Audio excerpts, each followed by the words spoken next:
बिस्मिल्लाहिर्रहमानिर्रहीम, अस्सलाम वालेकुम।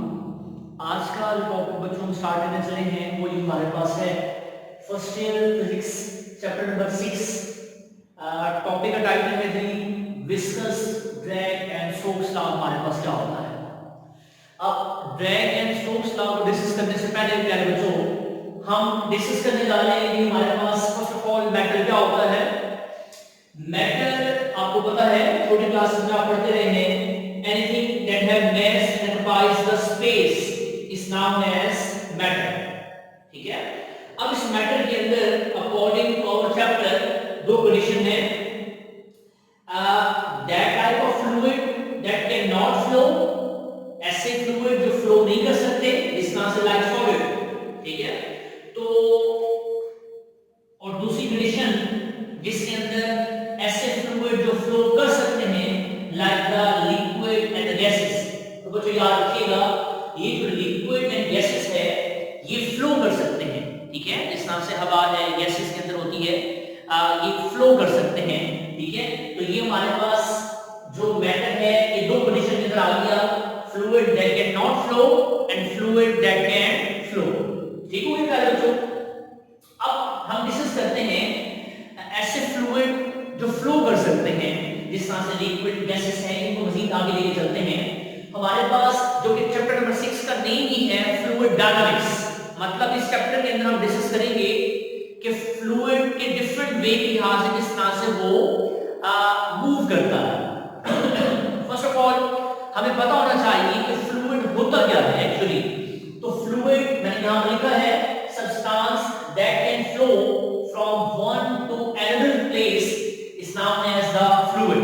याद रखिएगा बच्चों, फ्लूइड से मुराद ये है कि ऐसे सब्सटेंस जो फ्लो कर सकते हो one place to the another place that must be known to क्या, याद रखिएगा फ्लूइड। अब इसके अंदर हमारे पास क्या आता है, लिक्विड एंड गैसेस। अब इन फ्लूइड की बच्चों दो टाइप्स हैं, एक हमारे पास फ्लूइड डायनामिक्स है, दूसरा हमारे पास क्या है, फ्लूइड स्टैटिस्टिक्स। अब देखें फ्लूइड आपको पता चल गया, डायनामिक्स से यहां पर मुराद ये है मोशन। डायनामिक्स से मुराद क्या है, मोशन। और स्टैटिस्टिक्स से मुराद ये है rest, that can not move. मेरी बात समझ आ रही है? अब यहां पर क्या है बच्चों, फ्लूइड डायनामिक्स से मुराद ये है the branch of physics which deals with fluid in motion। मतलब इस ब्रांच के अंदर हम फ्लूइड को तो डिस्कस करेंगे, लेकिन उस सूरत में डिस्कस करेंगे जब वो मोशन के अंदर होंगे। तो दैट मस्ट बी नाउन जो क्या, फ्लूइड डायनामिक्स। अब जी प्यारे बच्चों, आपने बिल्कुल ठीक गेस किया कि जब हम स्टैटिस्टिक्स की बात करेंगे तो स्टैटिस्टिक्स के अंदर हम फ्लूइड को डिस्कस करेंगे, लेकिन उस वक्त में डिस्कस करेंगे जब हमारे पास जो फ्लूइड होगा वो रेस्ट स्टेट के अंदर होगा। तो मैंने यहां पर लिखा है the branch of physics which deals with fluid at rest is known as the fluid statistics। बात समझ आ गई? अब क्योंकि हमारा जो पोर्शन है चैप्टर नंबर 6 है वो फ्लूइड स्टैटिस्टिक्स के ऊपर नहीं है बल्कि फ्लूइड डायनामिक्स के ऊपर है, तो हम इसको आगे लेकर चलते हैं कि फ्लूइड डायनामिक्स क्या होता है हमारे पास। और फ्लूइड डायनामिक्स के अंदर फर्स्ट ऑफ ऑल जो हमारे पास एक टर्म है नेम एज विस्कोसिटी क्या होती है, जिसको हम विस्कस कहते हैं, गाढ़ापन जिसको हम कहते हैं। मैंने यहां पर लिखा है it is the fractional effect between the different layers of flowing fluid. ये फ्रैक्शनल इफेक्ट है between the different layers of flowing fluid. हमारे पास देखें, आप इसको कह सकते हैं कि इससे मुराद ये है, इस विस्कोसिटी से मुराद ये है कि how much force is required to slide one layers of liquid over the other. मिसाल के तौर पर ये मेरे पास पॉइंटर से हम इसे समझ लें कि ये दोनों हमारे पास फ्लूइड हैं। अब वो कहता है जब एक लेयर दूसरी लेयर के ऊपर स्लाइड होती है तो उसे कितनी फोर्स की जरूरत होती है, and that type of property must be known to क्या, विस्कोसिटी, कि how much force is required to slide the one layer of the liquid over the other. मेरी बात समझ आ गई? तो आपने ये बात अपने पढ़े बांध लें कि विस्कोसिटी का मतलब बच्चों ये होगा कि जब एक वाटर की जो लेयर है, फ्लूइड की जो लेयर है, जब वो स्लाइड करती है दूसरी लेयर के ऊपर तो कितना फ्रैक्शनल इफेक्ट छोड़ जाती है, आसान लफ्जों में कितनी फोर्स के साथ वो स्लाइड कर जाती है, इस नाम से जो क्या, विस्कोसिटी। अब देखें हम इसको एक डिफरेंट तरीके से समझने की कोशिश करते हैं। जिस तरह से हनी है, शहद है, तो जब उसकी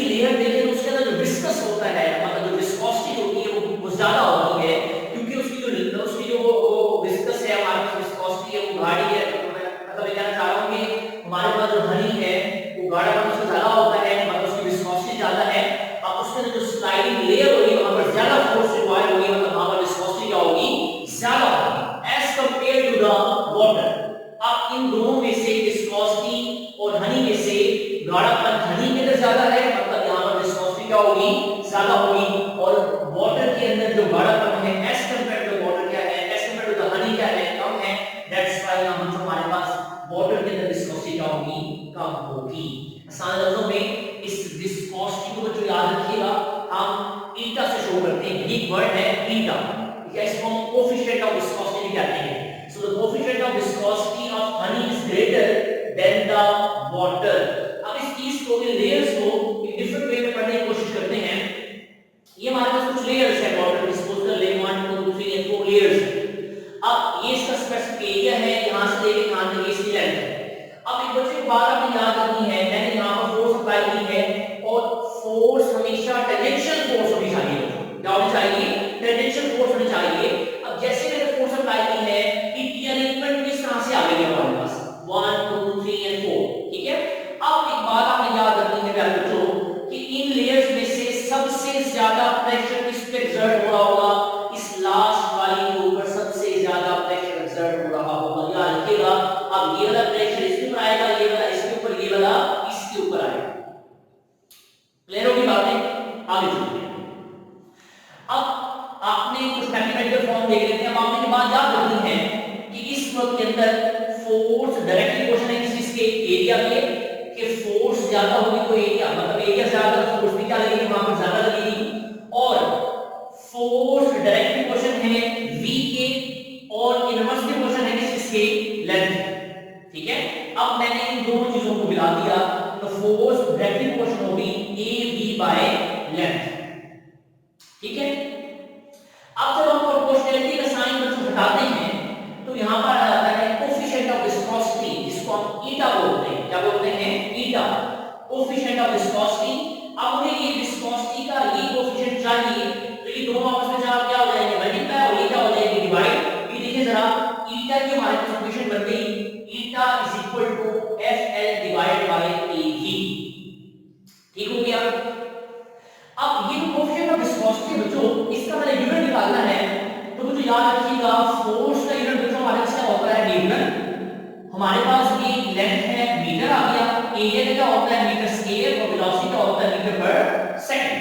अब ये मीटर से मीटर कैंसिल आउट, तो हमारे पास ईटा कोएफिशिएंट ऑफ विस्कोसिटी का यूनिट हमारे पास हो गया न्यूटन पर मीटर स्क्वायर सेकंड, या इसको हम कह सकते हैं पास्कल सेकंड, या इसको हम कह सकते हैं जो ईटा कोएफिशिएंट ऑफ विस्कोसिटी है इसका जो हमारे पास होता है किलोग्राम पर मीटर पर सेकंड।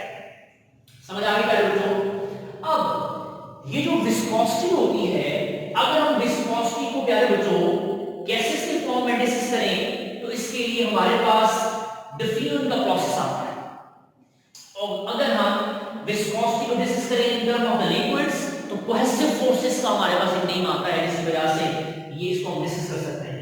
अच्छा जी, अब हम बात कर लेते हैं कि what you know about the drag force. हमारे पास ड्रैग फोर्स क्या होती है, यहां पर लिखा है the force which the motion of body, the force which the motion of body moving through the fluid, ठीक है। Force which require the motion of body moving through the fluid, ठीक है, this is known as the drag force. जब आप बच्चों याद रखिएगा इसको हम रिटार्डिंग फोर्स भी कहते हैं। क्या कहते हैं, रिटार्डिंग फोर्स भी कहते हैं, इसको फ्रिक्शनल फोर्स भी कहते हैं। मतलब मिसाल के तौर पर साधनों में अगर हम गाड़ी के अंदर बैठे हैं और विंडो से हमने हाथ निकाला हुआ है तो एक अपोजिट फोर्स अप्लाई हो रही है हमारे हाथ के ऊपर, तो this must be known to क्या, ड्रैग फोर्स।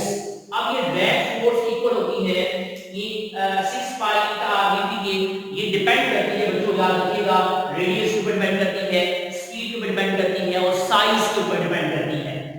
स्टोक्स लॉ यहीं से निकलता है। Stokes William Stokes was the scientist जिसने कांसेप्ट दिया था अबाउट स्टोक्स लॉ के बारे में। अब उसने कहा था drag force F and sphere of radius R moving with slowly speed v।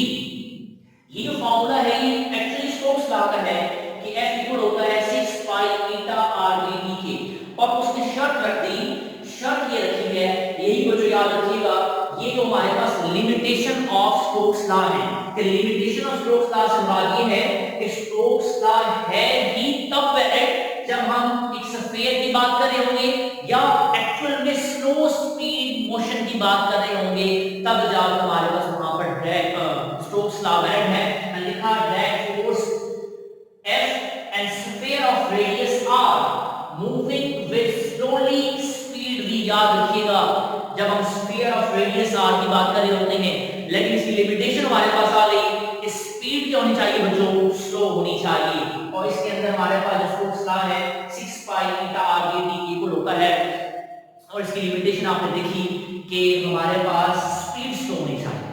अब स्फीयर ऑफ रेडियस और मोशन ऑफ जो हमारे पास फ्लूइड है, अगर स्पीड ज्यादा होगी तो वहां पर स्टोक्स लॉ वैलिड नहीं। बात समझ आ गई बच्चों? ये था हमारा आज का टॉपिक, होपफुली आपको क्लियर हुआ होगा। अल्लाह हाफ़िज़।